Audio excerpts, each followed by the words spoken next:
I'm Gleaves Whitney, and I'm proud to direct the Hauenstein Center for Presidential Studies here at Grand Valley State University. This is a very special day, a very special reunion. To have our old friend Brian Flanagan back with us. He was here with us about almost 10 years, and it's going to be really great to reconnect with Brian. I would like just to talk a few minutes before Brian is formally introduced about a man who we just buried a month ago today, Ralph Hauenstein. I want to talk to him in terms of celebrating a life. Ralph inspires everything we do here at the Hauenstein Center. When he founded the Hauenstein Center with the help of Don Lubbers and Mary Beth Wardrop and many others at this university, worked hard to cultivate that friendship and understand what Ralph was about. When he made it possible to found the Hauenstein Center in 2001, he told John and Mary Beth Wardrop, he said, you know, I've seen with my own eyes the worst that leaders have been capable of in the 20th century. And I want to do something to make sure that leaders coming up will be able to do the best. And that's why we have a Hauenstein Center. That's why we have a Cook Leadership Academy.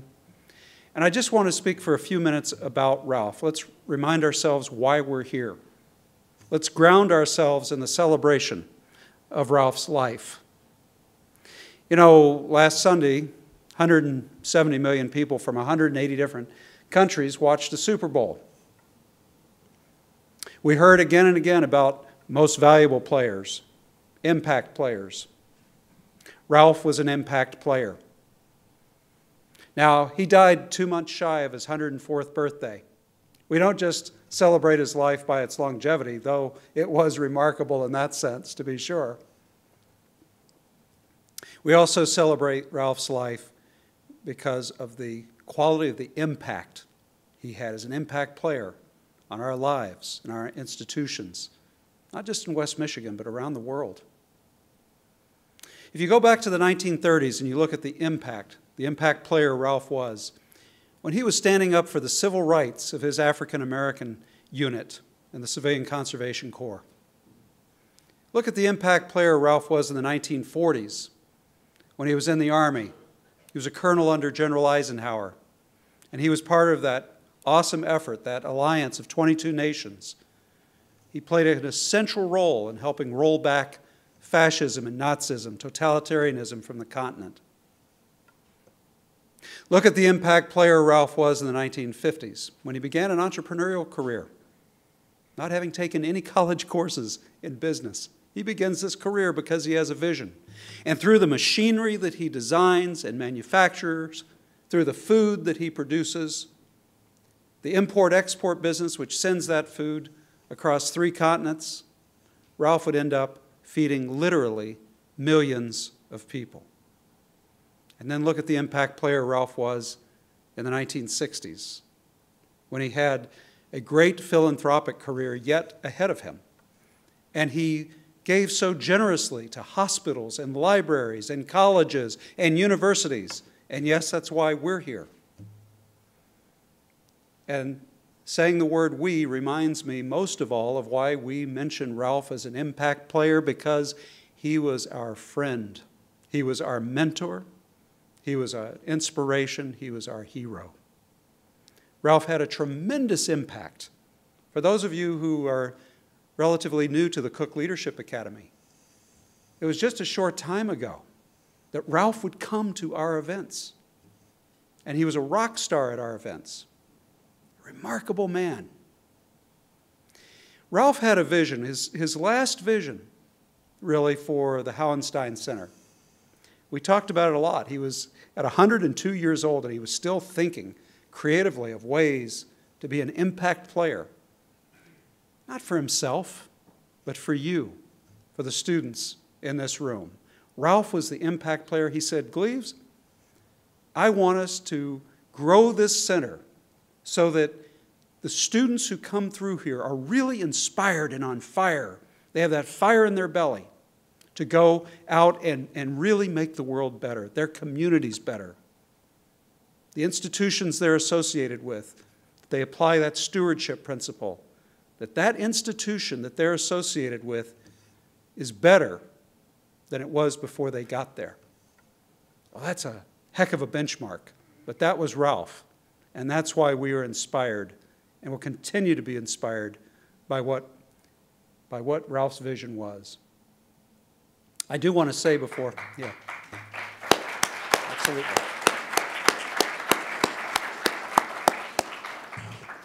I do want to say, I know Scott has tailored some introductory remarks for Brian, but I do want to say that Brian, before Scott comes up here, you'll get to come up here in just a minute. Brian was a wonderful partner to have for this almost decade period when we were getting off the ground. Brian knew Ralph. Brian understood. He got Ralph. And Brian helped start the Cook Leadership Academy and really got it going in a serious way. And he was a great person to do that. So we're so pleased to have Brian back. And I'm going to have Scott St. Louis give the more formal introduction now and tell you a little bit more about how Brian has been an impact player. Scott St. Louis, please come forward. Thank you.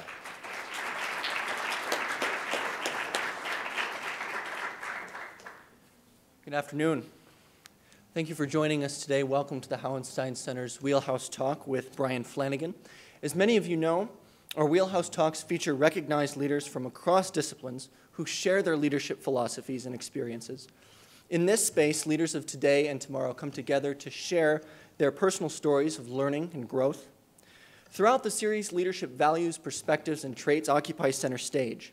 The Wheelhouse Talks provide our very own Cook Fellows and the public alike with an opportunity to engage with those making an impact, the impact players in our state today. This afternoon, we're excited to welcome Brian Flanagan, Managing Director of the Sanger Leadership Center at the Ross School of Business, University of Michigan. Sanger's mission is to develop leaders who make a positive difference in the world, much like the Hauenstein Center. It achieves its mission through high-impact, experience-based learning initiatives that serve Michigan alumni and more than 3,000 students across 10 academic programs. Immediately prior to joining Ross, Brian served right here at Grand Valley as Associate Director of the Hauenstein Center and an adjunct professor in the School of Public, Nonprofit, and Health Administration. During his 9 years here, Brian co-founded the Cook Leadership Academy, the Wheelhouse Talks, and Leadership University, an online forum where students plan, synthesize, and display their leadership efforts right here at the university. Many of our own fellows started with Leadership University and worked their way into Cook. Brian holds degrees from the University of Notre Dame and from Grand Valley, but he attributes his greatest successes to his wife, Lauren, and daughters, Ella and Avery. Please join me in welcoming Brian Flanagan to share his insights in a venue that he helped to create. Thank you.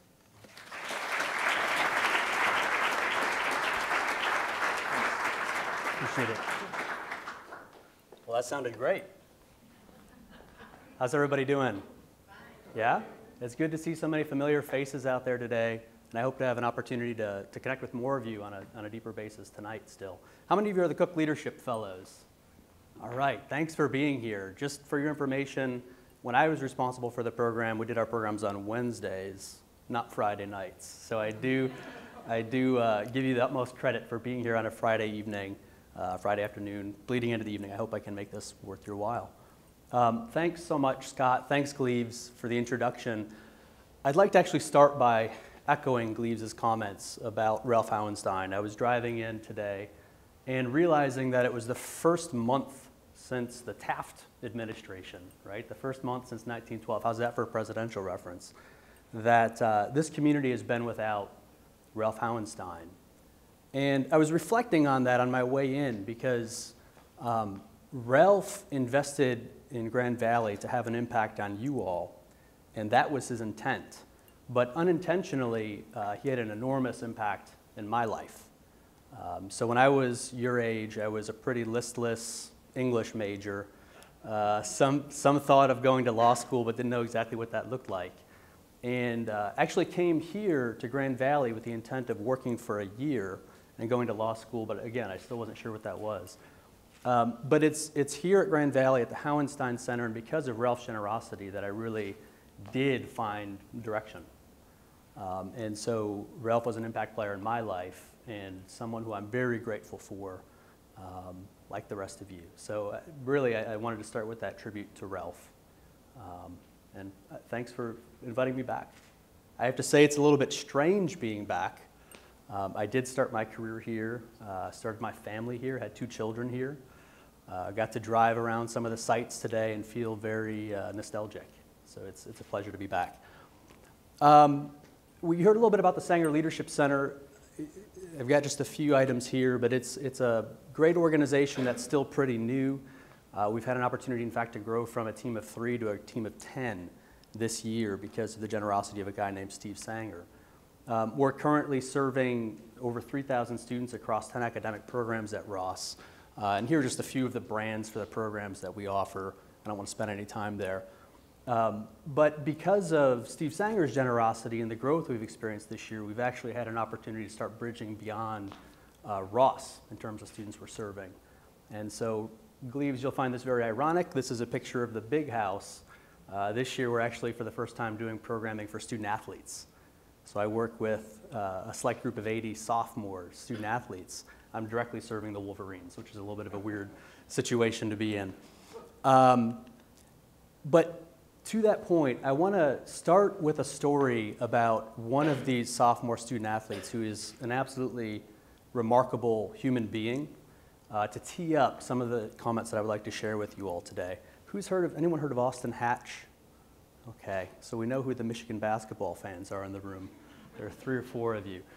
Austin Hatch is someone, when you hear him describe his childhood, growing up in Fort Wayne, Indiana, like Ralph Hauenstein, it's a happy childhood.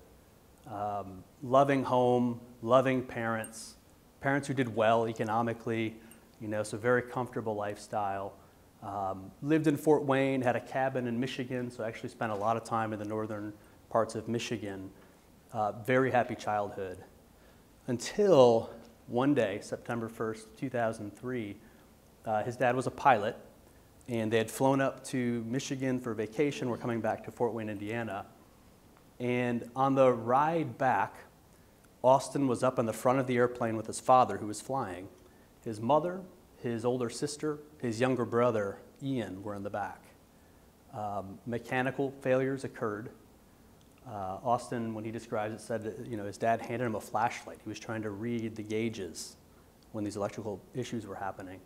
Ultimately, the plane went down. The plane crashed. Austin's father pulled him out of the plane, threw him out, saved his life. Went back into the plane in the back where the rest of his family was to try to retrieve them, and couldn't. And for the rest of his life, his father had burns on his arms and on the rest of his body from this effort to try to save the life of the rest of his family. But Austin's mother, Austin's brother, Austin's sister, all perished in that crash. He's a pretty incredible story. His father told him months later, we've got to keep pushing. We got to keep going. That's what we're called to do. They became closer than ever. They bonded around basketball because his father was a basketball fan, a Michigan basketball fan. And his mother, in fact, was a U of M graduate. And so this is what they bonded around. And years passed. They started to bring back some semblance of happiness in their lives. Austin's father met another woman. They got married. Suddenly, Austin had 2 stepsisters, a stepbrother, and they were happy again. There was this happiness that you never would have predicted back in 2003. They had bonded a family together again. I'm going to show a quick video that shows just how far they had come. Because by 2011, Austin was a sophomore, and he was a freakish athlete, great basketball player.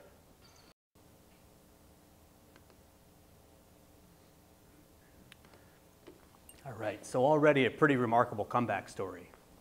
Who would have ever thought someone could recover and have such a happy life and achieve what he did by the time he was a sophomore in high school, given the way his life started? 9 days later, June 24th of the same year, Austin, his father, and his stepmother boarded another plane headed to Fort Wayne. Hit some bad weather over Charlevoix. Plane went down again. This time, Austin lost his father, and he lost his stepmother. 9 days after this high point in his life. Same result, right? Incredible loss. And Austin himself was in terrible shape. Didn't look like he would necessarily survive. Let's pick the video back up for just a second.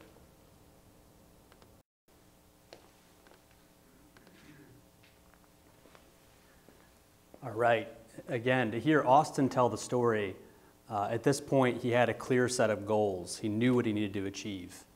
He knew to honor his father's legacy, to honor his mother, he needed to play again. He needed to come back. And I mean, I already gave the ending away by giving you the video preview of the wrong video. But can you imagine what it would take to overcome something like that? Not only the losses, the repeated losses, but now the physical and the mental problems that he had. He was never going to be the same mentally. He was never going to be the same physically. And yet, he did come back. He kept fighting. He spent his whole sophomore year rehabbing. He spent his whole junior year rehabbing. And by the time he was senior, he'd actually moved out to LA and was living with his sister and was on the basketball team at LaSalle, which is already an incredible accomplishment, hoping at some point to be well enough to play again. So we'll pick up one more video clip and then we'll move on.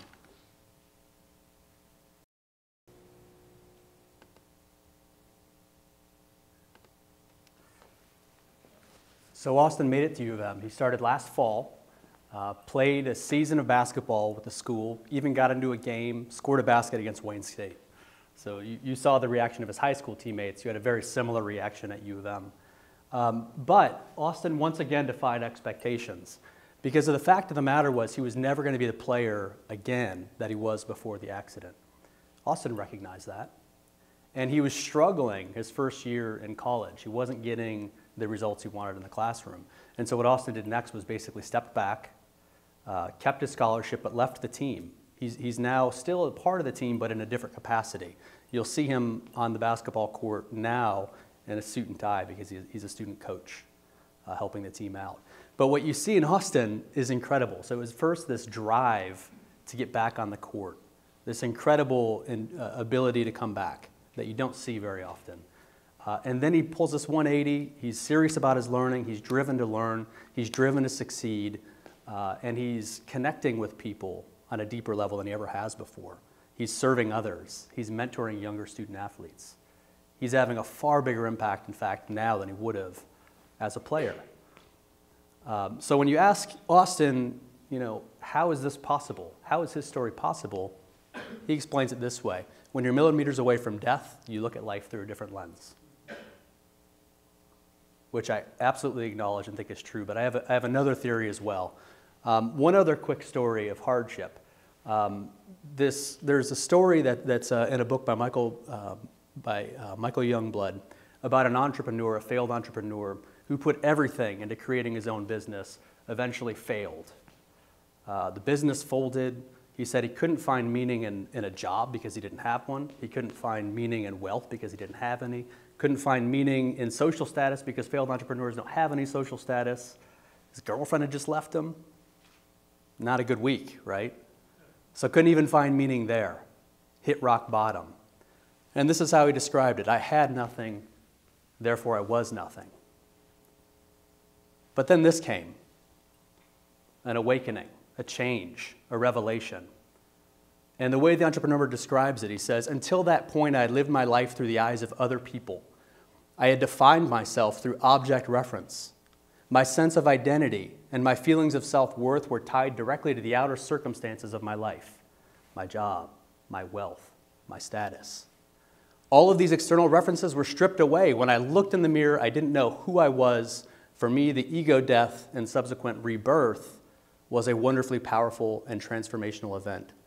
I experienced a sort of awakening in which I realized in a flash of insight that I was not my ego or the external trappings of my life. I was still all that I'd ever been, my true self.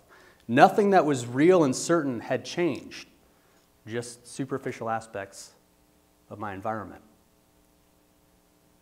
We all know about post-traumatic stress. We know how real post-traumatic stress is. We know what it does to people. The Hauenstein Center, in fact, has done a number of programs about post-traumatic stress and how people are trying to deal with that. But we have these incredible stories of post-traumatic growth, too, that we can learn from. And when people talk about growing through an experience like Austin's, they use the same kind of language every single time. Every single time. They say, I'm more driven than I was before. I know my priorities now. I know my meaning now. I have a deeper sense of it. I'm more confident in myself and what I can bring to the table. I'm not a victim. I can't be a victim. Right? They say this too. They say, I'm clear on my values. I'm clear on my priorities. I'm self-reliant. They have this greater sense of integrity than they had before. They say, I have closer ties to the people in my life. I'm more emotionally expressive. I'm more compassionate. I understand other people's needs. I empathize. They say they're more generous. And finally, they say they've got this new courage that they didn't have before. When Austin's telling his story, there's a new courage. Nothing was going to get in his way. Things could have gotten in his way before the trauma. Now nothing was going to get in his way. So he was aware of his own vulnerability, but he also was open to change, was open to doing what he needed to do to come back. What's really strange is when you hear people describe spiritual experiences, you get the same language. You get the exact same language. I have an increased sense of purpose. I'm clear on my desired result. My emotions and my values, I'm more aware of them, I'm aligning with them. I'm more courageous, I have greater resolve. I have more union and harmony with the people around me. I'm self-transcendent. I'm part of something bigger than myself. Finally, I'm more courageous. I have this capacity to live that I didn't have before this spiritual experience. I'm hopeful, I'm optimistic. I'm creative, right? I'm visionary. I'm discovering, I'm experimenting. So post-traumatic growth, spiritual experiences, much of the same language. We'll take it one step further. When people describe moments of greatness in the workplace, their leadership peak moments, same language, same exact language. They're more driven. I'm focused and energized by a clear purpose and goals. This is at the root of my leadership, clear purpose and goals.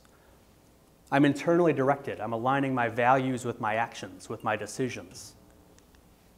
I'm more empathetic. I'm other-focused. I'm able to see the world through the eyes of other people and not just focus on myself. And finally, I'm more courageous. I'm adaptive. I'm determined to learn. So it's an incredible commonality between these different kinds of turning points. Turning from trauma to growth.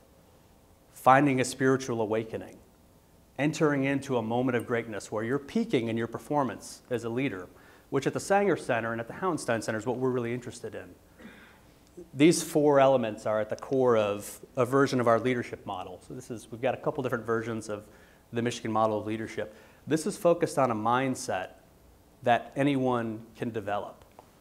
And Bob Quinn, who's one of the more revered faculty members at the University of Michigan at Ross, he's taught here. In fact, I was exposed to him first when I was here at Grand Valley. He's done all kinds of research around this. He's developed this model. And what's really compelling about his research is it shows you don't have to be in a plane crash. You don't have to have a spiritual awakening to enter this other state. It's something we can do intentionally. And that's what I want to provide a few pointers around with the time we have remaining before we get into questions. A little research, I'm not going to spend time here, but there's all kinds of social science research around people who are more driven, people who live with integrity, people who are more empathetic, who have that courage we just described. All of the positive benefits to you as an individual, as a leader, all of the positive benefits to the people around you, to your organization. It's transformative for you, it's transformative for others when you enter this state. So each of these four, happy to talk more about this if we get into it in Q&A. Each of these four is powerful, but the real power is in the integration of the four. When you're doing all four, this is when you're peaking in terms of your influence. This is when you're experiencing flow as an individual. This is when flourishing becomes possible as an individual leader, as an organization. When you're doing all of these things, when you're more empathetic, when you're more courageous, when you're living with greater empathy, and when you're clear on those goals and you're driven. So what I'm going to encourage you to do today is start now, if you haven't already, building a foundation for this. And it's actually pretty easy to do. It's all about first deepening your own roots, right? Deepening your rootedness and a sense of purpose. What is it you're here to do? Deepening your sense of values. My head's in front of the values, but deepening your sense of values. Having the courage to get clear on those and try to live those every day. On the other side, it's all about continuously expanding your ability to connect with other people, to see the world through their eyes, to empathize. And it's all about continually building a growth mindset.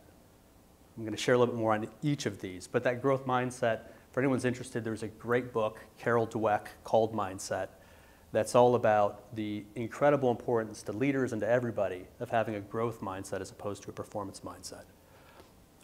So that's what I would encourage you to do. A few stories. First on this purpose front, deepening your sense of purpose. This is the question. Why are you put on this planet? This is the question I would encourage you to ask yourself. Take 30 seconds to do it. This is what we have our students do at Ross. Literally take 30 seconds to write one sentence that describes why you think you're on this planet. Pull it out tomorrow, rewrite it. Pull it out the next day, rewrite it. Until it feels right, until it sounds right. It's that simple. And of course, it's going to change over time. But it's that simple at the start. I had to have presidential references because this is the Hauenstein Center. Everybody knows JFK's ask not question. When he said this, my dad was a 13-year-old Irish Catholic kid in Brooklyn. And he's someone that was very much inspired by this call to service. He eventually chose education as his field of service. He was a superintendent at the state level, a superintendent at the county level, eventually state superintendent here in Michigan for more than a decade. And if you know anything about a role at that level in the public, it's high visibility. You have to have a thick skin. You have to know why you're doing it, otherwise you're not going to do it very long. And so it's interesting. My dad was inspired by this, and he has a Kennedy $50, he's given me one too, that he's carried around every day of his career in his pocket, a Kennedy $50, to remind him of this, his call to service, his purpose. When my 6-year-old now was born, Ella, at Spectrum Hospital, where's Justin? Spectrum Hospital.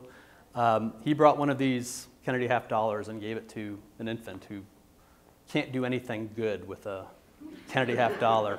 So we put it in her drawer, taped it into her drawer. Did the same thing when my second daughter was born, when my nephews were born. But the point is this.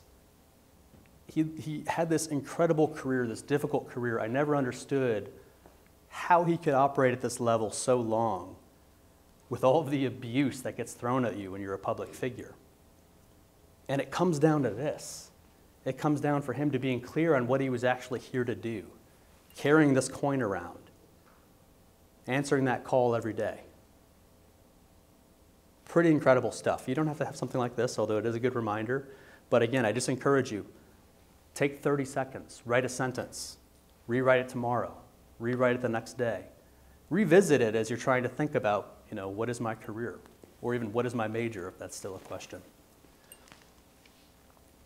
The second area, reflect on your values. This is something that I learned early in my career, is the importance of having a clarity on your values, knowing what the moral of your story will be. The reason I like that question, what would be the moral of your story, is it's evoking death. It sounds dark. It's evoking your death. But what will people say about you when you're gone? Ultimately, it's going to have a lot to do with your values. Another quick story. This one a little less heavy. I'll never forget the time my wife ghost rode a Honda into me. Ghost rode a Honda into me. I mentioned my daughters already. Shortly after my second daughter was born, I was here at the Hauenstein Center, Associate Director of the Center, working with the Cook Leadership Academy, teaching in the School of Public Nonprofit Administration. It was my first year teaching, in fact. And my wife was moving up in the admissions office here at Grand Valley. We were a Grand Valley family.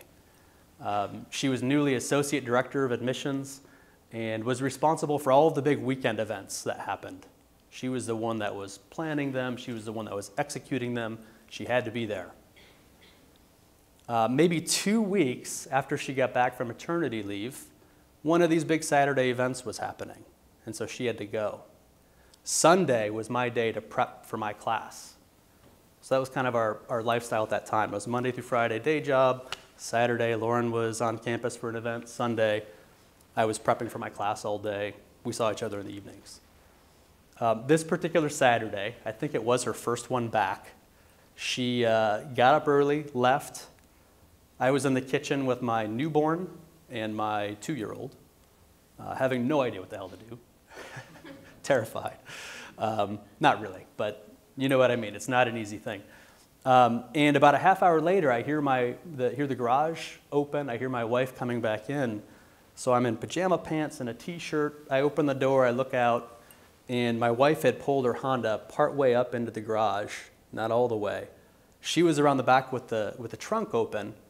Basically, she realized that she had left the dual stroller in the trunk, and there was a good chance Dad was going to need it that day. So she came back. While she's monkeying with the trunk, car starts moving. Because it was in drive, not park. It had stopped because it was on an angle. Car starts moving. And Lauren at first does one of these, like, oh, can you believe I did that? Tries to get back in the driver's side door. Before she knows it, the car is up next to mine, and the door gets slammed by my car, gets slammed shut. And she starts panicking. And this image flashes through my head. I don't want that car going through the back of my garage, right? This is possible, isn't it? I had a split second. It wasn't smart. I'm not going to claim it was smart, but this is what I did. I got in front of the car, I got my hands on the hood, and I tried to stop this thing. And of course, pajama pants, bare feet, driven back, and eventually get pinned myself against the wall. Doesn't end there. There's actually an ice storm going on. Lauren now is able to get in the car and back it up so that I'm not pinned against the wall anymore. I fall on the ground. Not 100% sure I can walk, but there's this big event that Lauren's got to get to, and so I'm saying, go, go, and she does. She gets in the car. She's backing out into an ice storm, crying. There's snow coming down. I'm kind of sure I can walk, but I'm not 100%. There's a 2-year-old in the house. There's a newborn in the house. We made it work, right? We made it work. And so Lauren went to work. The next day, I prepped for my class, leg contusions and all. And the next week, we were at work Monday through Friday. And the next Saturday, Lauren was on campus. Next Sunday, I was prepping for my class. Something was out of whack, right? And this is what I realized. Something was out of whack. If anybody who's committed to their work is going to have somewhat crazy of a lifestyle, but when you're ghost riding cars into each other and then moving on as if nothing happened, something is out of whack, right? And so that's when we really started thinking about what is it that we value, what is the life we want to build, because this isn't necessarily working right now. This is too insane. And so that's when we really started clarifying values, thinking about what it is that we want as a family. And I've got this really handy tool. I mentioned Bob Quinn a minute ago, a life statement that I learned from Bob. I consider him a mentor of mine. That literally just writing down your values in the context of your life. You can even start on the internet. There are all kinds of lists of values. But the key is getting clear for yourself on what are the things you value the most, and what does that mean in the context of your life. You can't really read this here, but you could see sort of my list of values, my descriptions of what they mean to me. I've got a purpose statement up on top that I've written and rewritten. It's a really handy tool when life is crazy, when you're making a difficult decision, when you're at a crossroads, is to pull out something like this and not only reread it, but rewrite it. What is my purpose? What are my values? What do those values mean to me? Okay?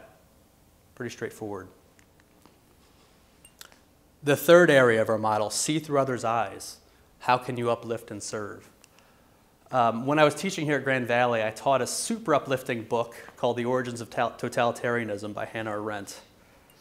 It's actually a terrifying book. It's a horrible book that basically describes how government can come to dominate every aspect of your life by turning you against your friends and family, by terrorizing the hell out of you, and by taking away any kind of religious, communal, family identity you might have. So that at the end of the day, it's you and you alone facing this total power, the government. So she was analyzing primarily Nazi Germany, Stalinist Russia, Soviet Union, terrifying stuff. And yet at the end of the book, she had this incredibly uplifting, hopeful message. A new beginning is guaranteed by each new birth. It's sort of the same message that you get in Orwell's 1984. That's a 1984 cover. That in the midst of horrible situations, when life is out of balance, when terror is happening, when it's ruling, there are still these individuals and there's still hope. This is a sort of an extreme connection or an extreme parallel, but you see all kinds of behavior in the workplace. You're going to see all kinds of behavior in the workplace. That's not totalitarian, but also that's not very good for people, that tries to take away their decency, that doesn't recognize their value or their power as human beings. You see it in every workplace. So my challenge to you is to be somebody that does see that value, that inherent value. When Arendt says new beginning is guaranteed by each new birth, she also says that that beginning is the supreme capacity of man. That creativity, the ability to create something that's never been here before, is the supreme capacity of man. Totalitarian regimes, lots of workplaces are designed to really minimize that spontaneity, creativity, get people to do predictable things, have predictable outcomes so business can go on as usual. There's a little bit less of an action item in this for you, but I just encourage you to always be aware of the capability of the people around you. If meeting these other fellows in the Cook Leadership Academy isn't enough, you'll have plenty of opportunities to see what incredible things other people can do if you're valuing them, if you're pulling those things out of them. I work at Sanger. We're a team of 10 now, and without those other 10 people, there's no way we could be doing what we're doing. And without turning them loose, doing the things that they do best every day, there's no way we could be doing what we're doing. Same was the case at the Hauenstein Center. Without people who are trusted, respected, given an opportunity to succeed, the organization doesn't succeed. All right, I need to wrap this up, I think, pretty quickly. on the learning mindset point, so this fourth area of our model, what can you learn from your next challenge? A lot of research shows, and this is Carol Dweck again, that we're pretty much split in half as people, 50-50, between people who tend toward a learning mindset. They think their capacity, their brain capacity, their cognition, that those things can be developed, and people who have a performance mindset, who think that we're basically going to have the same intelligence our entire lives, and so the point of life is to prove how intelligent we are or how good we are. Learning mindset versus performance mindset.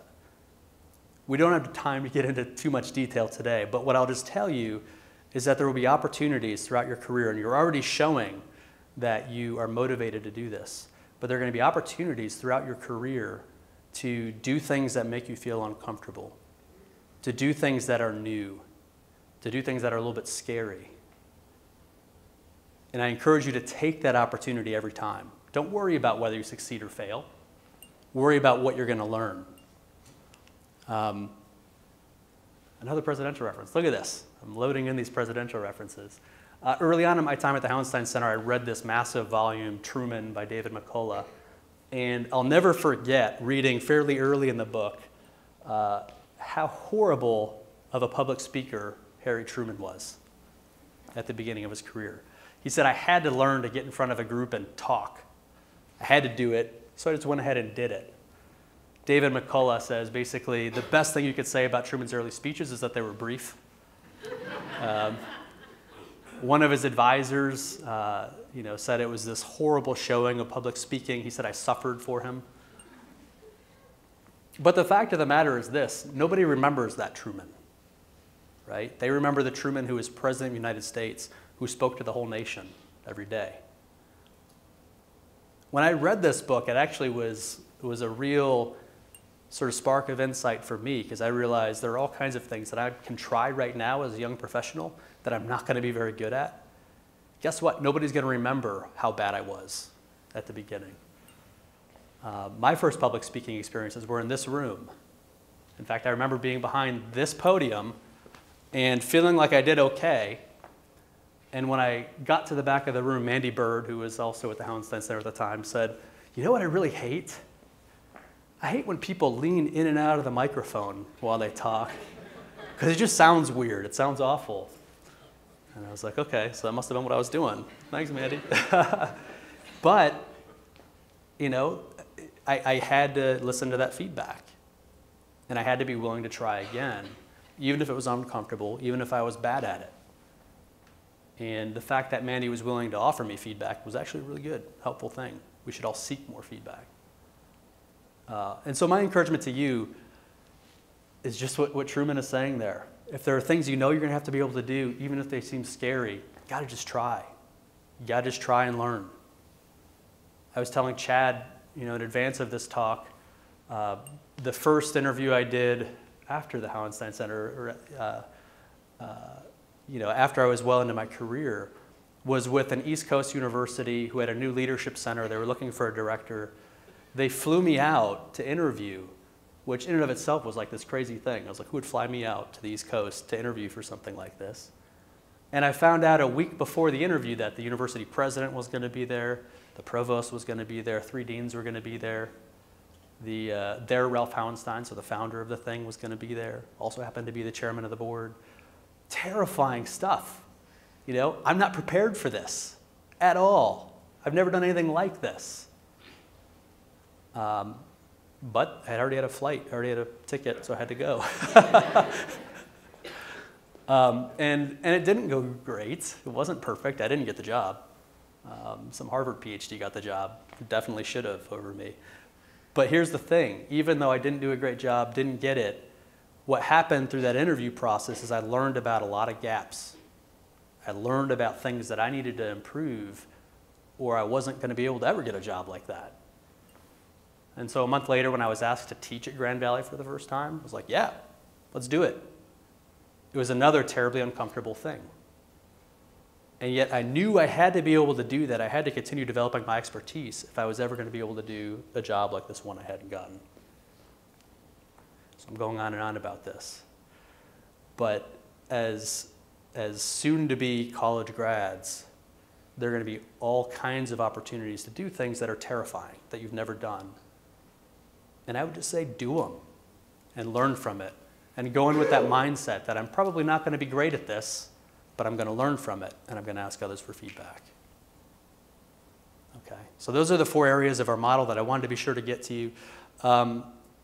There's a tool to activate this in your daily work. So if you've got a purpose statement, if you've developed clarity on your values, if you've defined those values within the context of your life, if you're connecting with other people, if you're drawing out the talents of other people, if you're learning every day by doing things that are uncomfortable, that's a foundation. But to have this other mindset that we were describing earlier, that Austin Hatch very clearly has, you've got to be able to integrate these things into your daily life.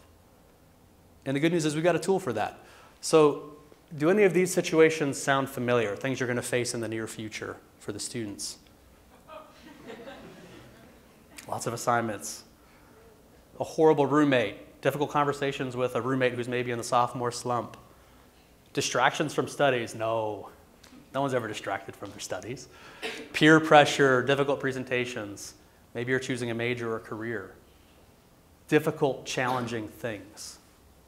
For the more experienced people in the room, I wanted to have at least one slide that was uniquely for you.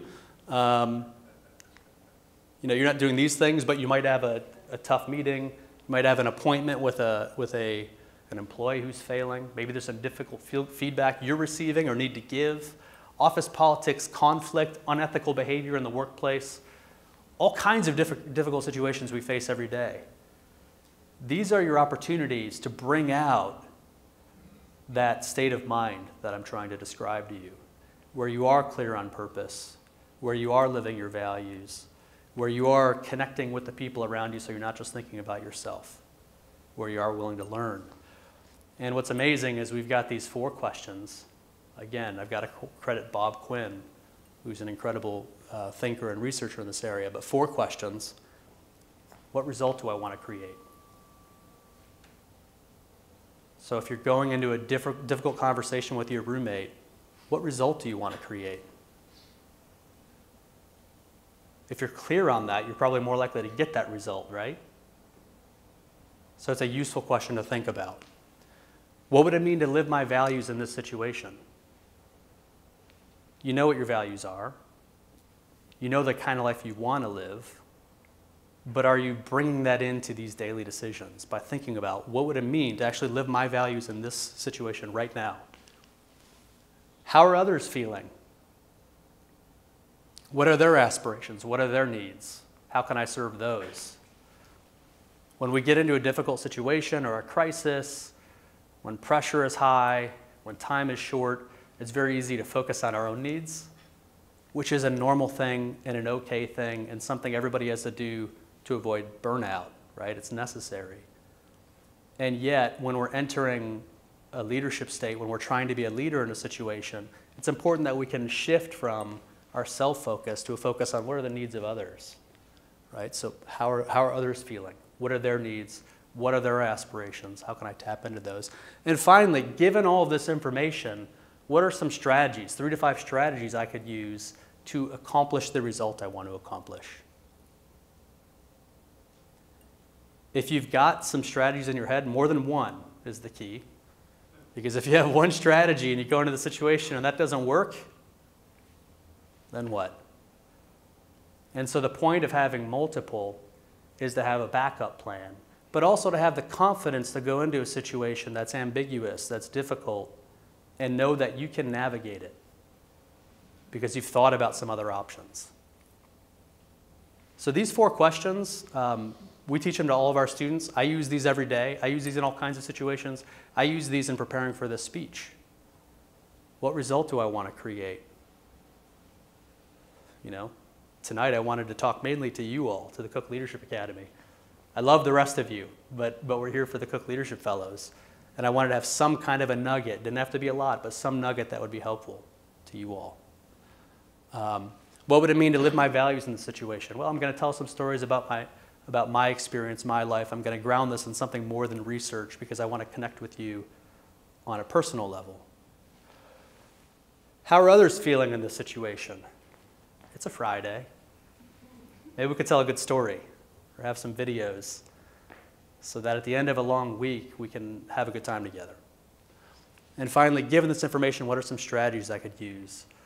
Revise these slides probably a dozen times. The good news is when it's this kind of a format, you can't throw a lot of unexpected things at me, so I didn't need a whole lot of strategies. So 4 questions, I encourage you to use them. I know I need to wrap up, so I'm just going to leave you with 2 quotations. One is by the great scholar at Harvard, former CEO of Medtronic, Bill George. He says, leaders are defined by their values.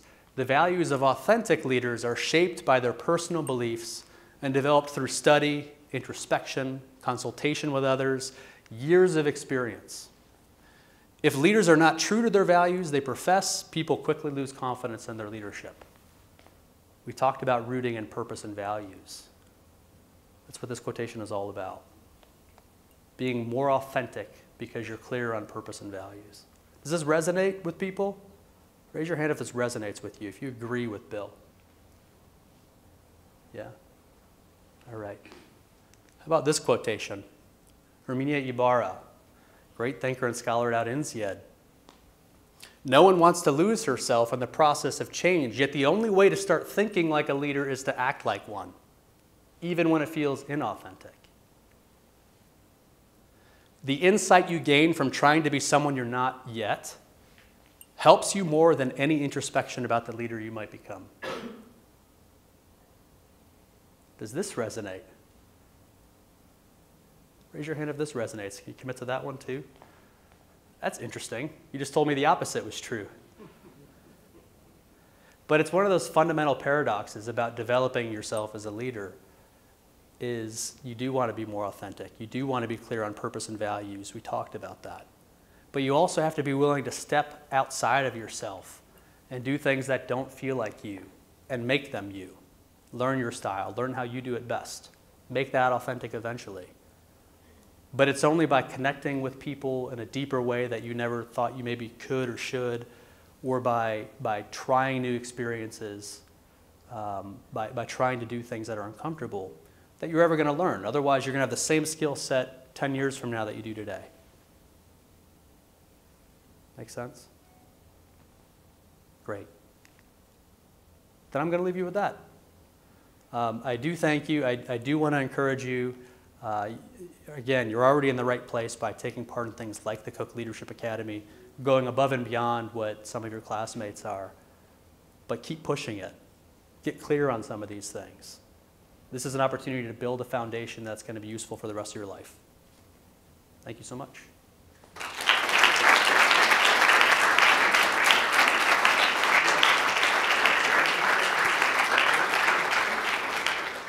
I think I maybe blew past our time by a few minutes. Take a couple of questions. Couple questions? Yeah. Yes, sir. I'm so sorry. You're not following the rules. You should. No. But you talk about having a growth mindset and trying to always better yourself. And so what are things that you're doing right now currently to better yourself? And could you provide a few examples? To better myself. Yeah. So one, first of all, a lot of times these are chosen challenges. Other times they're not chosen. They're challenges you accept.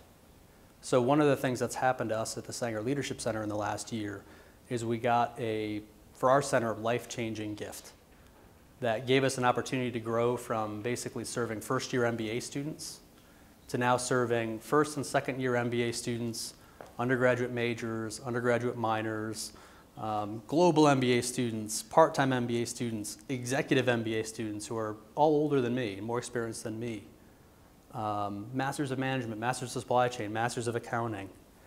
So for me right now, a big area of growth, even in this realm, is being able to talk with senior executives in the way I'm trying to talk with you all right now.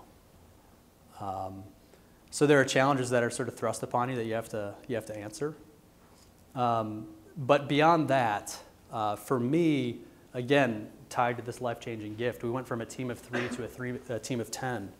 And so I've had an opportunity this year to go from being primarily a doer, which is what I was early on at the Hauenstein Center, to a manager, to now a manager of managers. And so a lot of my creativity and a lot of the things I'm experimenting right now are related to that. I've got 3 very, very talented associate directors, different parts of their career, different needs, and navigating that and trying to make sure we're operating at a high level as an organization that has very high expectations is where a lot of my learning is happening right now. Helps to keep a learning journal so you're reflecting on the day. A lot of things don't go well, so you note those and try to do better the next day. Yep. Hi. Are you still writing your statement of purpose, and what does it say today? Yeah, so I am. Right now it says basically inspiring and enabling pursuit of the good life. I had a lot of transitions related to going from a liberal arts undergraduate experience to a liberal arts college like Grand Valley to a business school where priorities are different for students. At Ross, recruitment is number 1.